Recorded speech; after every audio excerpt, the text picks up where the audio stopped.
আছে না, অভাবে স্বভাব নষ্ট। অভাব যে একটা মানুষকে কোথা থেকে কোথায় নিয়ে যায় তা আমাদের কল্পনারও বাইরে। স্বামী সংসার নিয়ে সুখে শান্তিতে থাকা ফারহানা নামের এই মেয়েটার জীবনে একদিন একটা কালো অধ্যায় নেমে আসে। একটা অভিশপ্ত চাকরি মেয়েটার জীবনটাকে একদম তছনছ করে দেয়। মাত্র একটা কল রিসিভ করতেই যেন তার জীবনটা সম্পূর্ণ ওলটপালট হয়ে যায়। আজকের গল্পটা নিয়ে খুব বেশি একটা স্পয়লার দিব না। সমাজের বাস্তব চিত্রের সাথে মাথা নষ্ট সাসপেন্স আর থ্রিলিংয়ে পরিপূর্ণ গল্পটা সম্পূর্ণ নিজ দায়িত্বে দেখবেন। আর আজকের আয়োজনে থাকছে 2023 সালের মালায়ালাম সিনেমা ফারহানা। গল্প শুরু হয় একটা অন্তরঙ্গ মুহূর্ত দেখিয়ে। মেয়েটা তার বয়ফ্রেন্ডের সাথে সময় কাটিয়ে ওয়াশরুমে যায়। খানিক বাদেই বাইরে এসে সে দেখে রুমে তার বয়ফ্রেন্ডের সাথে আরও কয়েকটা অদ্ভুত ড্রেস পরা লোক বসে আছে। নিশ্চয়ই ছেলেগুলোর মতলব খারাপ। ভয়ে চিৎকার করে ওঠে মেয়েটা। এখন এই মেয়েটার সাথে ঠিক কি হয় সেটা আমরা একটু পরেই জানতে পারবো। এবার ফারহানা নামের এই মেয়েটার সঙ্গে পরিচিত হওয়া যাক। একটা সাধারণ মধ্যবিত্ত মুসলিম পরিবারের মেয়ে ফারহানা। স্বামীর তেমন কোনো আয় রোজগার না থাকায় কোনো মতে দিন কাটছে তাদের। ফারহানার 3টা ছেলে মেয়ে, 2জন স্কুলে পড়ে আর একজন একেবারেই বাচ্চা। ফারহানার বাবার একটা জুতার দোকান আছে। তার বাবার ব্যবসাটা একসময় খুবই রমরমা ছিল, যার কারণে সে তার 3 মেয়েকেই খুব ধুমধাম করে বিয়ে দিয়েছে। তবে এখন তার ব্যবসাটা আর ভালো যাচ্ছে না। ফারহানার স্বামী খুবই সহজ সরল একজন মানুষ, আর এজন্যই তাদের ব্যবসা ভালো না চলার কারণে দুটো বাচ্চাকে স্কুলে পড়ানো কঠিন হয়ে পড়েছে। আর দোকানে পর্যাপ্ত বিক্রি না হওয়ার কারণে তারা বেশ চিন্তিত হয়ে পড়েছে। কি করে যে তাদের পরিবারটা চলবে সেটা নিয়েই তাদের সকলেরই টেনশন। ফারহানার ছেলে মেয়েদের ঠিকমতো স্কুলে ফিস দেওয়া, বাচ্চাদের ভালো পোশাক, ভালো খাবার দাবার সবকিছুরই অভাব হয়ে দাঁড়ায় তাদের। আর পরিবারের এরকম অবস্থায় ফারহানা তার বাবাকে বলে, যদি আপনি বলেন তবে আমি একটা কাজ খুঁজে নেই। কিন্তু ফারহানার বাবা তাতে পুরোপুরি না করে দেয়, কারণ যেহেতু সে ধার্মিক তাই তার ঘরের কোনো মহিলা বাইরে কোনো কাজ করুক এটা সে চায় না। ফারহানার পার্সোনাল কোনো মোবাইল ফোন নেই, তাই ঘরের সব কল তাদের ল্যান্ডলাইনেই আসে। আর পরিবারের এমন আর্থিক অসচ্ছলতায় আর কোনো উপায় না পেয়ে ফারহানা এলাকার এক মহিলার কাছ থেকে টাকা ধার নেয়। এরপর ফারহানা তার স্বামীকে নিয়ে একটা বিয়ে বাড়িতে দাওয়াতে যায়। আর এটা একটা খ্রিস্টান ধর্মাবলীর বিবাহ অনুষ্ঠান। তো এদের লাইফস্টাইল দেখে ফারহানা মনে মনে চিন্তা করে, এদের জীবনটা কতই না সুন্দর। এরপর ফারহানার ওই বিয়ের অনুষ্ঠানে তার এক বান্ধবীর সাথে দেখা হয়ে যায়। তো দুই বান্ধবীর মধ্যে কথাবার্তার এক পর্যায়ে তার বান্ধবী তাকে তার অফিসের জবের ব্যাপারে বলে। আর সে ফারহানাকে বলে, আমার অফিসে এখন ইন্টারভিউ চলে, তুমি চাইলে কালই আসতে পারো। অনুষ্ঠান থেকে বাসায় যাওয়ার পথে ফারহানা তার স্বামী করিমকে জব ইন্টারভিউয়ের কথা বলে। তারপর করিমও সেটাই রাজি হয়ে যায়। পরদিন ফারহানার স্বামী করিম ফারহানাকে জব ইন্টারভিউ দিতে নিয়ে আসে। এখানে যারা ইন্টারভিউ দিতে এসেছে প্রত্যেকেই খুব বেশি মডার্ন। আর একে একে সবার ইন্টারভিউ দেওয়া শেষ হলে ফারহানা এবার ইন্টারভিউ দিতে যায়। আর ইন্টারভিউ শেষ করে ফারহানা কোনো কথা না বলেই করিমের সাথে বাইরে বেরিয়ে আসে। করিম তাকে বলে, তুমি একদমই মন খারাপ করো না, আজকাল সবাই মডার্ন মেয়েগুলোকে চাকরির জন্য বেশি প্রায়োরিটি দেয়। আর তুমি তো একেবারে ঘর থেকে বের হও না, বাইরের জগৎ সম্পর্কেও তোমার কোনো আইডিয়া নাই। এসব কথা শুনে ফারহানা আচমকায় বলে ওঠে, চাকরিটা আমি পেয়ে গেছি ওগো, শুনছো? এখন আর কেউ আটকাতে পারবে না। ভেবেছিলাম তোমাকে সারপ্রাইজ দিব, কিন্তু কথাটা আর চেপে রাখতে পারলাম না। কথাটা শুনে করিম ভীষণ খুশি হয়ে যায়। এবার বুঝি সংসারের অভাবটা একটু হলেও ঘুচবে। এদিকে ফারহানার বাবা চায় না যে ফারহানা সংসার ধর্ম ফেলে ঘরের বাইরে গিয়ে কোনো চাকরি করুক। বাড়িতে ফিরে ফারহানা তার বাবাকে তার জবের কথা বলে, কিন্তু পরিবারের আর্থিক অবস্থার কথা চিন্তা করে সে এবার ফারহানার চাকরি করাতে সম্মতি জানায়। নতুন চাকরিতে জয়েন করবে বলে ফারহানা নিজের জন্য একটা নতুন ব্যাগ কেনে। এদিকে করিম তার জন্য একজোড়া নতুন জুতা কিনে এনেছে, আর নিজ হাতে ফারহানাকে সে সেটা পরিয়েও দেয়। ফারহানা এরপর অফিসে যাওয়ার জন্য তৈরি হয়ে যায়। প্রথম দিন সে অফিসে গিয়ে হিজাব খুলে সবার সাথে ট্রেনিং শুরু করে দেয়। আসলে এটা একটা ক্রেডিট কার্ড সেলিং সেন্টার, আর ট্রেনিং এই কোম্পানি সম্পর্কেই সবাইকে জানানো হচ্ছে। ফারহানা প্রথমবারের মতো ভীষণ ভয়ে ভয়ে কাস্টমারের সাথে কথা বলছে। সে তার দক্ষতার সাথেই তার কাস্টমারকে হ্যান্ডেল করে ফেলে, আর সে তার জীবনের প্রথম কলেই ক্রেডিট কার্ড সেল করে দেখায়। এদিকে ফারহানার বান্ধবী ওই অফিসেরই অন্য একটা ডিপার্টমেন্টে কাজ করে। আসলে এটা ছিল একটা ফ্রেন্ডশিপ কলিং সেন্টার, আর এই ডিপার্টমেন্টে মাইনেটাও ফারহানার থেকে অনেক বেশি। পরদিন ফারহানা তার বান্ধবীকে একটা গাড়ি থেকে নামতে দেখে। সে তাকে বলে, তুমি যেখানে কাজ করো সেখানে আমাকেও তো সাথে নিতে পারো। তখন তার বান্ধবী তাকে বলে, তুমি এখন যে জায়গায় আছো ওটাই তোমার জন্য পারফেক্ট জব, আমার এখানে তুমি এই কাজকে মানিয়ে নিতে পারবে না। তো ফারহানা একটু বেশি কৌতূহলী হয়ে যায়। সে বলে, কিন্তু কেন, কি এমন কাজ যেটা আমি মানিয়ে নিতে পারবো না? তাছাড়া আমার অল্প টাকায় পোষাবে না, কারণ আমার পরিবারে আর্থিক অনেক সমস্যা যাচ্ছে। এমন অবস্থায় ফারহানার ছোট বাচ্চাটার শরীর হঠাৎ করে খারাপ হতে থাকে। বাচ্চাটা ঠিকমতো শ্বাস নিতেও পারছে না। খুব বেশি অসুস্থ হয়ে পড়াতে বাচ্চাটাকে হসপিটালে নিতে হয়। ডাক্তার জানায় এই বাচ্চাটার লাঞ্চে সমস্যা হয়ে গিয়েছে, আর এই জন্য আর্জেন্ট অপারেশন করা জরুরি। যার ফলে ফারহানা টাকা লোন নিয়ে তার বাচ্চার অপারেশনের ব্যবস্থা করে। অন্যদিকে তার বাবা জুতার দোকানটা বন্ধক রেখে বাকি টাকার ব্যবস্থা করে। এদিকে বাচ্চার অপারেশন তো ঠিকঠাক মতো হয়ে যায়, কিন্তু ফারহানার লোন পরিশোধের টেনশন দিন দিন বাড়তে থাকে। তাই নিরুপায় হয়ে সে তার বান্ধবীর সাথে জবের ব্যাপারে কথা বলে। সে বলে, প্লিজ যেভাবেই হোক যেমনই হোক না কেন তোমার জবটা আমার খুব দরকার, না হলে আমার এই লোন পরিশোধের টেনশনে রাতের ঘুম হারাম হয়ে গিয়েছে। ফারহানার বান্ধবী তখন তাকে নিজের বসের কাছে নিয়ে যায়। বস তাকে বলে, তুমি ফারহানাকে এই কাজ সম্পর্কে সবকিছুই বুঝিয়ে দাও, আর আমি ফারহানার 1 সপ্তাহের কলিং পারফরমেন্স দেখবো। তারপর চিন্তা করে দেখবো এই চাকরিতে ফারহানা থাকবে নাকি থাকবে না। এরপর ফারহানার বান্ধবী তাকে সব কাজ বুঝিয়ে দেয়। সে আরও বলে, এই কাজ অতটাও সহজ কাজ নয়, আর তোমার আগের চাকরি থেকে এটা অনেকটাই ভিন্ন। তাছাড়া তুমি একটা ধার্মিক মেয়ে, এটা এমনই একটা কাজ যেখানে তোমাকে কাস্টমারের চাহিদা অনুযায়ী তাদের সাথে কথা বলে যেতে হবে। এমনও হতে পারে সে তোমার সাথে প্রেম ভালোবাসার কথা বলছে, আর তোমাকেও তার সাথে ওভাবেই কথা বলে যেতে হবে।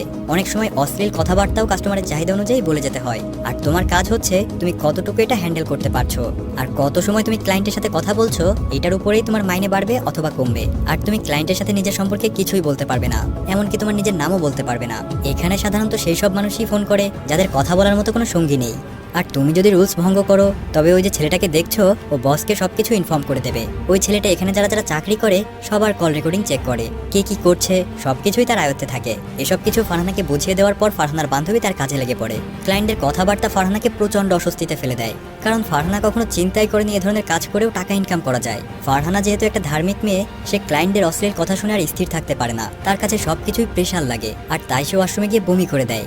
ফারহানার বান্ধবী তাকে বলে, এটা শুধুমাত্রই একটা কাজ, তাই তোকে এটা স্বাভাবিকভাবেই নিতে হবে, আর না হলে এই সেক্টরে টিকে থাকা অসম্ভব। এরপর ফারহানা মেট্রো রেলে করে বাড়ি ফেরার সময় এগুলো নিয়ে চিন্তা করতে থাকে, আর রেলে থাকা প্রত্যেকটা মানুষকে তার কাছে খুবই অদ্ভুত দেখতে লাগে। সে বাসায় এসে তার করিমকে সবকিছুই খুলে বলে। করিম তখন তাকে বলে, আসলে তোমার বাইরে কাজ করার অভ্যাস নেই তো, তাই এমনটা লাগছে। আর যদি কারোর সাথে কথা বলে টাকা ইনকাম করা যায় তো সেটা তো খুবই ভালো কথা, তুমি এসব নিয়ে চিন্তা করো না তো, আস্তে আস্তে সব ঠিক হয়ে যাবে। করিমের কথা শুনে ফারহানা যেন একটু স্বস্তি পায়। তাই পরদিন ফারহানা অফিসে এসে অনেক চেষ্টা করে কাজে মন দেওয়ার জন্য, কিন্তু ফারহানার কাছে আজব আজব লোকের কল আসতে থাকে, আর তারা ফারহানাকে অনেক উল্টাপাল্টা কথা বলে বিরক্ত করতে থাকে। আর এই ডিপার্টমেন্টে এমন একজন মেয়ে আছে যে কিনা মিষ্টি মিষ্টি কথা বলে প্রত্যেকটা ক্লায়েন্টকেই সন্তুষ্ট করতে পারে। ফারহানা ওই মেয়েটার দিকে চেয়ে থাকে। সে মনে মনে চিন্তা করে, ওই মেয়েটা কিভাবে এত অভিজ্ঞতার সাথে ক্লায়েন্টদের হ্যান্ডেল করে যাচ্ছে, কিন্তু আমি কেন তা পারছি না। এদিকে ফারহানা কিছুতেই তার ক্লায়েন্টদের সাথে কথা বলে শান্তি বোধ করছে না। আজ ফারহানার কাছে একটা নতুন ক্লায়েন্টের কল আসে, যে কিনা ফারহানার সাথে অশ্লীল কথাবার্তা না বলে খুব ক্যাজুয়াল কথাবার্তা বলতে থাকে, আর এই জন্যই এই কাস্টমারের সাথে ফারহানা কথা বলে স্বাচ্ছন্দ্য বোধ করছে। এই লোক ফারহানার সাথে খুবই রেসপেক্ট দিয়ে কথা বলছে, আর এতে করে ফারহানা মনে মনে অনেক খুশি হয়ে যায়, আর ভাবে এই লোকটার মন অনেক ভালো। ফারহানার এই লোকটার সাথে কথা বলতে কোনো অসুবিধাই হচ্ছে না। লোকটা শুধুমাত্র তার হতাশা দূর করার জন্যই ফারহানার সাথে কথা বলে যাচ্ছে। লোকটার নাম আসলে ধানুষ। এদিকে ফারহানার কাজের শর্ত অনুযায়ী সে তার নাম ঈশা বলেছে। এখন ধীরে ধীরে ফারহানা ধানুষের প্রত্যেক দিনের কল টাইম বাড়তে থাকে, আর এই কারণেই ফারহানার এই কাজের পারফরমেন্স ভালো হতে শুরু করে। তো একদিন ফারহানা কথায় কথায় ধানুষকে বলে, আমি না এই কাজটা ছেড়ে দেবো, কারণ আমার জন্য এই কাজটা সঠিক নয়। তখন ধানুষ তাকে বলে, ঈশা তুমি এমন কাজ করো না, আমার তোমার সাথে কথা বলতে খুবই ভালো লাগে। তুমি একমাত্র ব্যক্তি যার সাথে আমি শান্তিমতো মনের কথাগুলো বলতে পারি। এমন অবস্থায় কথা বলতে বলতে এই দুজনের মধ্যে একটা অদ্ভুত কানেকশন তৈরি হয়ে গিয়েছে। ধানুষের সাথে কথা বলে ফারহানার কাছে অনেক ভালো লাগতে শুরু করে, তাই সে ধীরে ধীরে ধানুষের প্রতি দুর্বল হতে থাকে। ফারহানা একসময় জানতে পারে ধানুষও তার মতোই ইসলাম ধর্মের অনুসারী, আর এদিকে কল সেন্টারের ওই ছেলেটা ফারহানাকে ফলো করতে থাকে। সে বুঝে যায় এই দুজনের মধ্যে পাক্কা কিছু একটা চলছে। অন্যদিকে ধানুষ ফারহানাকে বলে, এখন তো রোজার মাস, তুমি রোজা রেখেও কিভাবে ঘন্টার পর ঘন্টা এইভাবে কথা বলে চলেছ, তুমি চাইলে একটু রেস্ট করতে পারো। এরপর ধানুষ ফারহানাকে নিজের গলায় গান গিয়ে শোনায়। ধানুষ ফারহানাকে বলে, আমি তোমাকে একটা গিফট দিতে চাই। ফারহানা তখন বলে, গুন্ডি মেট্রো স্টেশনের কাছে অনেক গরিব লোক বসে ভিক্ষা করে, তুমি ওটা আমার জায়গায় কোনো ভিখারিকে দিও, আর তখনই ওটা আমার কাছে সবচেয়ে বড় গিফট হয়ে যাবে। তাছাড়া রোজার মাসে ভিখারিকে খাওয়ালে অনেক সওয়াব হয়। বাড়ি ফেরার সময় ফারহানা গুন্ডি মেট্রো স্টেশনের সামনে একটা ভিখারির কাছে ঈর্ষা নামের একটা প্যাকেট দেখতে পায়, আর এটা দেখে ফারহানা ভিখারিটাকে জিজ্ঞাসা করে, আপনি এই প্যাকেটটা কোথায় পেলেন? তখন সে বলে, আমাকে একটা লোক এই প্যাকেটটা দিয়ে গিয়েছে, আর বলে গেছে যে ঈর্ষা নামের একটা মেয়েকে এটা দিতে, আর সাথে সাথে উনি আমাকে কিছু টাকাও দিয়েছে। এটা শুনে ফারহানা ওই প্যাকেটটা নিয়ে বাড়িতে চলে আসে। প্যাকেটটা অনেক সুন্দর করে র্যাপিং পেপারে মোড়ানো ছিল। ফারহানা প্যাকেটটা খুলে দেখে ভেতরে একটা মিউজিক্যাল ইনস্ট্রুমেন্ট, আর এটা দেখে ফারহানার মন অনেক ভালো হয়ে যায়, সে অনেক খুশিও হয়। পরদিন ফারহানা অফিসে গেলে ধানুষের কলের অপেক্ষা করতে থাকে। পরপর 2 দিন ফারহানার কাছে ধানুষের কোনো কলই আসে না। এতে ফারহানা সিদ্ধান্ত নেয় সে সোফিয়াকে সাথে নিয়ে একটা নতুন মোবাইল ফোন কিনতে যাবে, কারণ সোফিয়ার এখানে একটা পরিচিত বন্ধুর দোকান আছে। সোফিয়া বলে, আমি আমার বন্ধুর দোকান থেকে তোমার জন্য খুব সুন্দর একটা নম্বর নিয়ে আসবো। এরপর ফারহানার আইডি কার্ড নিয়ে সে ওখান থেকে চলে যায়, আর এদিকে এই ফোন কেনার কথা সে তার পরিবারের কাউকে জানায় না। পরদিন ফারহানা একটা নিউজ পেপারে দেখে একটা মিউজিশিয়ান অ্যাক্সিডেন্টে মারা গিয়েছে। নিউজটা দেখে ফারহানার বারবারই মনে হয় ওটাই হয়তোবা ধানুষ, আর এই কথা সে তার বান্ধবীকেও শেয়ার করে। কিছুক্ষণ পর ধানুষ ফারহানাকে কল করে। সে জানায় তার ফোন নষ্ট হয়ে গিয়েছিল, আর এজন্যই সে ফারহানার সাথে কোনো রকম যোগাযোগ করতে পারেনি। ফারহানা রাগে অভিমানে ধানুষকে বলে, তুমি আর আমাকে কল করবে না। ধানুষ ফারহানার কাছে তারপর মাপ চেয়ে নেয়। এরপর ফারহানা ধানুষের সাথে দেখা করতে চায়, আর দুজনে মিলে সিদ্ধান্ত নেয় যে তারা দুজনে ঈদের দিন দেখা করবে। এদিকে অফিসের ওই ছেলেটা ফারহানার সব কল রেকর্ড শুনে বুঝতে পারে তারা দেখা করবে, তাই ওই লোকটাকে দেখার জন্য ছেলেটারও আগ্রহ হতে থাকে। অফিস শেষে ফারহানা সুফিয়াকে দেখে একটা লোকের সাথে লোকটার গাড়িতে উঠে যাচ্ছে সুফিয়া, আর সুফিয়া হচ্ছে সেই মেয়েটা যাকে গল্পের শুরুতেই হোটেলে দেখা গিয়েছিল। ঈদের দিন নামাজ পড়ে সবাই সবার সাথে কোলাকুলি করে। ফারহানা বাড়িতে সবার জন্য অনেক মজার মজার রান্না করে। সে ধানুষের সাথে দেখা করতে যাবে বলে তার জন্য নিজ হাতে বিরিয়ানি রান্না করে নিয়ে যেতে চায়। কিন্তু ঈদের দিন সকালে ফারহানা কোনোভাবেই বাইরে বের হওয়ার সুযোগ পাচ্ছে না। তাদের বাড়ির লোকজন সকলে ঈদের দিন ঘুরতে বের হবে বলে রেডি হতে থাকে। ফারহানা তার স্বামীকে বলে, আমার শরীরটা কেমন খারাপ লাগছে, তার চেয়ে তোমরাই ঘুরে আসো। এরপর বাড়ির সবাই ঘুরতে যাওয়ার উদ্দেশ্যে বের হয়ে গেলে ফারহানা একটা বক্সে বিরিয়ানি তুলে ধানুষের সাথে দেখা করতে বাসা থেকে বের হয়ে যায়। কিন্তু এদিকে করিম মানে ফারহানার স্বামী রাস্তায় তাকে দেখে ফেলে আর সে ফারহানাকে ফলো করতে শুরু করে। এরপর ফারহানা মেট্রো স্টেশনে পৌঁছে যায়, যেখানে অফিসের ওই ছেলেটাও তাকে ফলো করতে করতে চলে আসে। এদিকে ফারহানার বান্ধবী তাকে কল দিয়ে জানায় সুফিয়া যে লোকটার সাথে হোটেলে গিয়েছিল সেই লোকটা আর তার বন্ধুরা মিলে সুফিয়ার সাথে ধস্তাধস্তি করার চেষ্টা করে আর তাকে সবাই মিলে অত্যন্ত বাজেভাবে ধর্ষণ করে। সুফিয়া তাকে বাধা দিলে তাকে জোর জবরদস্তি করে আর ঘটনাচক্রে সে মারা যায়। এই কথা শুনে ফারহানা যেন পায়ের নিচ থেকে মাটি সরে যায় আর এদিকে পুলিশ তদন্ত শুরু করে দেয়। ফারহানা বাড়িতে এসে দেখে তার বাড়িতে পুলিশ চলে এসেছে। তারা ফারহানাকে জিজ্ঞাসাবাদ করতে চায় কারণ সুফিয়ার ব্যাগে ফারহানার আইডি কার্ড পাওয়া যায়, যেটা কিনা সে ফারহানা সিম কেনার জন্য নিয়েছিল। আর এজন্যই পুলিশ ফারহানার বাড়িতে আসে। কিন্তু ফারহানা কোনো তথ্যই দিতে পারে না কারণ সে সুফিয়ার ব্যাপারে কিছু জানতো না। এরপর পুলিশ তাদের বাড়ি থেকে চলে গেলে ফারহানার বাবা তাকে বলে, তোমার কাছে যে একটা মোবাইল ফোন আছে তা তো আমাদের কাউকেই বলনি। এদিকে তুমি নামাজ কালাম পড়ো কিন্তু তোমার ডেইলি যদি সাফ না থাকে তাহলে এই ইবাদতের মানেটা কি? এটা বলে ফারহানার বাবা তার উপর অনেক বকাঝকা করে এবং নিজে কান্নায় ভেঙে পড়ে। কিন্তু করিম তখন কোনো কথাই বলে না। ফারহানা এরপর তার বান্ধবীকে কল করে জবের ব্যাপারে না করে দেয়। তখন করিম বলে, তুমি যদি এই জবটা এখন ছেড়ে দাও তাহলে পাড়া পড়শিরা সকলে মনে করবে যে তুমি আসলেই কোনো খারাপ কাজ করো আর এজন্যই তোমার ওখানে যাওয়া উচিত। পরদিন করিম নিজেই ফারহানাকে অফিসে ছেড়ে দেয় কারণ করিম ফারহানাকে যথেষ্ট সাপোর্ট করে।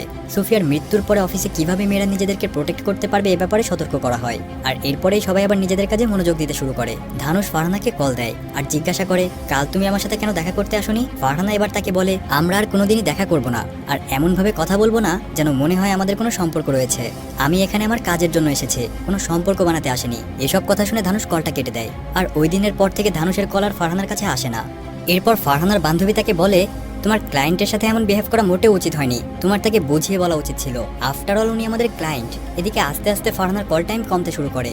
ফারহানা তার টার্গেট পূরণ করতে পারে না আর সেজন্যই অফিসের বস তাকে কাজে মন দেওয়ার জন্য প্রেশার দিতে থাকে। তাই বাধ্য হয়ে ফারহানা ধানুষের সাথে আগের মতোই কথা বলা শুরু করে দেয়। কিন্তু এবার ঘটনাটা উল্টে যায়। ধানুষ ফারহানাকে হুমকি দিতে শুরু করে। সে ফারহানার সকল পার্সোনাল তথ্য খুঁজে বের করে। ধানুষ ফারহানাকে দেখা করতে বলে আর যদি সে দেখা না করে তাহলে সে ফারহানার সব কল রেকর্ড সবার কাছে ভাইরাল করে দেবে বলে হুমকি দেয়। ধানুষ আরও বলে, যতক্ষণ না পর্যন্ত তুমি আমার সাথে দেখা করবে ততক্ষণ পর্যন্ত আমি তোমাকে ফলো করেই যাব।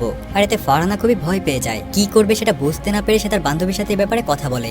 এরপর সে খুব ভয়ে ভয়ে বাসায় ফিরে আসে কারণ তার কাছে মনে হয় ধানুষ তাকে ফলো করছে।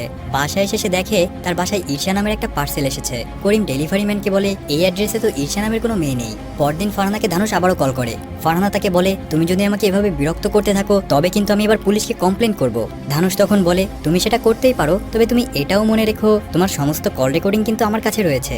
এগুলো যদি আমি তোমার পরিবার আর প্রতিবেশীর মধ্যে ছড়িয়ে দেই তবে ভালো কিছু হবে না। ফারহানা কিছুতেই বুঝতে পারছে না এখন ওর কি করা উচিত। সে এইভাবে ভয়ে আর আতঙ্কে আর কতদিনই বা চলবে। এদিকে মেট্রো স্টেশনে বেশ কিছু সময় ধরে কেউ একজন ফারহানাকে ফলো করে যাচ্ছে, কিন্তু কিছুক্ষণ পরেই ফারহানা লক্ষ্য করে এটা আর কেউই নয় বরং তার স্বামী করিম।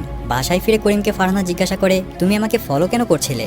উত্তরে করিম বলে, ঈদের দিন তুমি বিরিয়ানির বক্স নিয়ে যখন বেরিয়েছিলে তখন থেকেই তোমার উপর আমার সন্দেহ জাগে আর তখন থেকেই আমি তোমাকে টুকটাক ফলো করে যাচ্ছি। এখন তুমি যদি আমাকে কিছু বলতে চাও বলতে পারো, তবে কাল থেকে কিন্তু আমি তোমাকে অফিসে নিয়ে যাবো এবং নিয়ে আসবো। এরপর ফারহানাও তার কথা মেনে নেয় আর সেদিন থেকে রেগুলার ফারহানা করিমের সাথেই যাওয়া আসা করে। এদিকে অফিসের ওই ছেলেটা জেনে যায় যে কিভাবে ধানুষ ফারহানাকে বিরক্ত করে যাচ্ছে আর তাই সে সিস্টেম করে ধানুষের কল বাকি অন্য মেয়েদের কাছে পাঠিয়ে দেয়। এরপর তো ধানুষ প্রচন্ডভাবে রেগে যায়। পরদিন সে লক্ষ্য করে ফারহানাকে তার স্বামী অফিসে দিয়ে আসে এবং নিয়ে আসে আর তাই সে আগে গিয়ে করিমের অ্যাক্সিডেন্ট করিয়ে দেয়। মানে ঘরে ফেরার পথে করিমের বাইকে গাড়ির ধাক্কা দেয় আর সে করিমের ফোন থেকে ফারহানাকে কল দিয়ে জানায়, তোমার হাজবেন্ডকে আমি শাস্তি দিয়েছি, তবে তুমি কোনো চিন্তা করো না, সে মরেনি। এই কথা শুনে ফারহানা দৌড়ে করিমের কাছে চলে আসে। হসপিটালে এসে দেখে করিমের একটা পা ভেঙে গিয়েছে। পরদিন থেকে ফারহানা এই সমস্যা সমাধানের জন্য একেবারে উঠে পড়ে লেগে যায়। এখন তাকে যেভাবেই হোক ধানুষকে খুঁজে বের করতেই হবে। ফারহানা তার বান্ধবীকে নিয়ে ধানুষের দেওয়া ওই মিউজিক ইনস্ট্রুমেন্টটা কোথা থেকে কেনা হয়েছে সেটা খুঁজে বের করে আর মানি রিসিপ্ট দেখিয়ে সব ইনফরমেশন জেনে নেয়। ইনফরমেশন থেকে ফারহানা ধানুষের ক্রেডিট কার্ডের আসল নাম এবং ফোন নম্বর জেনে যায় আর ধানুষের আসল নামও বের করে ফেলে। আর তার আসল নাম হচ্ছে দয়ালুন আর ওটা যে ব্যাংকের ক্রেডিট কার্ড ছিল সেখানে ফারহানা আগে থেকেই চাকরি করতো। আর এই সুযোগেই ফারহানা দয়ালুনের অ্যাড্রেস আর ফোন নাম্বার বের করে ফেলে আর এটাও জানতে পারে যে দয়ালুন এখন ওই ক্রেডিট কার্ড দিয়ে একটা শপিং মলে শপিং করছে। তাই ফারহানা ছুটে ওই শপিং মলে চলে যায়। এরপর ফারহানার বান্ধবী দয়ালুনকে ফেক কল করে তার লোকেশন ফারহানাকে জানিয়ে দেয় আর সেখান থেকে ফারহানা দয়ালুনকে খুঁজে বের করে ফেলে। ফারহানা তার মুখে কাপড় বেঁধে দয়ালুনকে ফলো করতে শুরু করে। ফারহানার যেভাবেই হোক দয়ালুনের ফোন থেকে তার রেকর্ডিংগুলো ডিলিট করতেই হবে। এরপর এক পর্যায়ে দয়ালুন শপিং মলের ক্যাফেতে বসে আর ফারহানাও এই সুযোগে দয়ালুনের পাশে রাখা মোবাইলটা নিতে উঠে যায়, কিন্তু ঠিক তখনই দয়ালন ফারহানার হাতটা ধরে ফেলে। তবে ফারহানার ব্যাগে পেপার স্প্রে রাখা ছিল। যখনই ফারহানার হাত সে ধরে ফেলে, ঠিক তখনই ফারহানা পেপার স্প্রেটা দয়ালের চোখে মেরে দেয়। আর এরপরেই তার ফোন নিয়ে ফারহানা পালিয়ে যায়। এরপর সে ফোনটা লক খুলতে একটা দোকানে যায়, কিন্তু তাতে সমস্যার সমাধান হয় না, কারণ দয়ালন তার আগেই সমস্ত ডকুমেন্ট অন্য কোথাও ট্রান্সফার করে রেখেছে। তখন দয়ালন তাকে কল করে বলে, আমার ফোন সরিয়ে ফেললেই কি তুমি আমার থেকে মুক্তি পাবে? সে তাকে আরো হুমকি দেয় এবং বলে, এখন থেকে তোমার আর আমার একটা একটা করে কল রেকর্ডিং আমি করিমের ফোনে পাঠিয়ে দেবো। ফারহানা প্রচন্ড আতঙ্ক নিয়ে বাসায় ফিরে আসে। অভাবের সংসারে অভাব ঘোচাতে চাকরি নিয়েছিল সে, কিন্তু অভাব ঘোচানোর তাড়না এখন তার সংসারটাই হয়তো আর টিকবে না। বাসায় ফিরে ফারহানা ভয়ে করিমের দিকে তাকাতে পর্যন্ত পারে না। তখন দয়ালন কল দিলে সে তার ফোনটা অফ করে রাখে। এরপর দেখা যায় কেউ একজন করিমের নম্বরে কল করেছে, কিন্তু সে কথা বলছে না। এরপর করিম ফারহানাকে চা দিতে বলে। ফারহানা ভয় আর আতঙ্কে রান্নাঘরে বসে কাঁদতে থাকে। চা হয়ে গেলে ফারহানা করিমকে চা দিতে গেলে তার হাত কাঁপতে থাকে এবং চা নিচে পড়ে যায়। এবার ফারহানা সিদ্ধান্ত নেয় যে সে এবার দয়ালনের সাথে সত্যি সত্যিই দেখা করবে। এভাবে ভয় নিয়ে সে আর বেঁচে থাকতে চায় না। তো এরপর ফারহানা যখন দয়ালনের বাসার দিকে যাচ্ছিল, তখন ফ্ল্যাশব্যাকে দেখা যায় ওই দিন মেট্রো রেলে ফারহানার মতো একজন মেয়েকে দেখে দয়ালন পেছন থেকে তার গায়ে হাত দিয়ে ডাকে। মেয়েটা সামনের দিকে ফিরে তাকে কষিয়ে একটা চড় মেরে দেয়। মেট্রো রেলের মধ্যে থাকা প্রত্যেকটা মেয়ে তাকে ছিছি আর থুথু করতে থাকে। দয়ালন সেদিন খুব অপমান বোধ করছিল। সেই অপমানের হচ্ছে কড়াই গন্ডায় নিতে চায়। তো এবার ফারহানা দয়ালনের বাসার সামনে দাঁড়িয়ে কলিং বেল বাজায়। দয়ালন তখন করিমকে ফোন করে জানায় যে তোমার স্ত্রী তোমাকে না জানিয়ে আমার বাসায় এসেছে, তুমি এসে তোমার স্ত্রীকে নিয়ে যাও। এরপর ফারহানা দয়ালনের সামনে যায়। দয়ালন তাকে সামনে পেয়ে তার মনের কথাগুলো বলতে থাকে। সে বলে, তুমি যদি সেদিন আসতে তাহলে আমি তোমাকে কোথায় বসতে দিব, কি খেতে দিব সবকিছুই ভেবে রেখেছিলাম, কিন্তু তুমি আমার স্বপ্ন এক মুহূর্তেই ভেঙে দিয়েছো। ঠিক সেই মুহূর্তে দরজায় কেউ কলিং বেল বাজায়। দরজা খুলতেই দেখা যায় সেখানে করিম দাঁড়িয়ে আছে। তখন কাহিনীটা আবারও ফ্ল্যাশব্যাকে চলে যায়। আসলে গত রাতে চায়ের কাপটা ফেলে দেওয়ার পর ফারহানা খুব কাঁদতে থাকে। কি হয়েছে সেটা জানতে চাইলে ফারহানা তখন করিমকে সবকিছু খুলে বলে। ফারহানা বলে, তুমি আর আমি কখনোই আমাদের সংসারের সমস্যাগুলো ছাড়া অন্য কোনো কথা বলিনি। আসলে ওই লোকটা যখন আমার সাথে ভালোভাবে কথা বলতে শুরু করে, তখন আমিও বন্ধু হিসেবে কথা বলতে শুরু করি। তাছাড়া অন্য ক্লায়েন্টরা কল দিয়ে খারাপ আর অশালীন কথা বললেও ওই লোকটা কখনোই বাজেভাবে কথা বলেনি। তাই আমি দয়ালনের সাথে কথা বলতে শুরু করি। ফারহানা আর করিম তখন দুজনেই অনেক ইমোশনাল হয়ে যায়। এরপর করিম তার এক পরিচিত পুলিশ অফিসারের কাছে যায় এবং সবকিছুই খুলে বলে। সবকিছু শুনে পুলিশ অফিসারটা তাকে বলে, পরবর্তীতে যখন দয়ালন কল করবে তুমি তখন সবকিছু রেকর্ড করবে, তাহলে আমরা তাকে ধরতে পারবো। আর আসলে এতক্ষণ দয়ালনের সাথে তার যা কথা হয়েছে সে সবকিছুই ফোনে রেকর্ড করে রেখেছে। তো এরপরেই দেখা যায় করিমের সাথে সাথে সেখানে পুলিশেরাও চলে এসেছে। ফারহানা এবার চোখ রাঙিয়ে দয়ালনকে বলে, কল সেন্টারে যারা কল দেয় তারাও তোর থেকে ভালো, কারণ তারা তো কিছুক্ষণ নোংরা মজা নিয়ে ফোনটা কেটে দেয়, আর তুই তো আমাকে দিনের পর দিন অত্যাচার করেছিস, তুই একটা সাইকো। তো এরপরেই পুলিশ দয়ালনকে ধরে নিয়ে যায়। আর পরদিন দেখা যায় ফারহানা আবারও কাজে যায়, কিন্তু আজকে সে অনেক হাসি মুখে কাজ করছে, কারণ এখন সে আর কাউকেই ভয় পায় না। আর এই সুন্দর মোমেন্টের মাধ্যমেই গল্পটি এখানে শেষ হয়ে যায়। তো কেমন ছিল আমাদের আজকের গল্পটা সেটা কমেন্ট বক্সে জানাতে একেবারেই ভুলবেন না কিন্তু। তো দেখা হচ্ছে পরবর্তী কোনো এক্সপ্লেনেশনে। কথায় আছে না, অভাবে স্বভাব নষ্ট। অভাব যে একটা মানুষকে কোথা থেকে কোথায় নিয়ে যায় তা আমাদের কল্পনারও বাইরে। স্বামী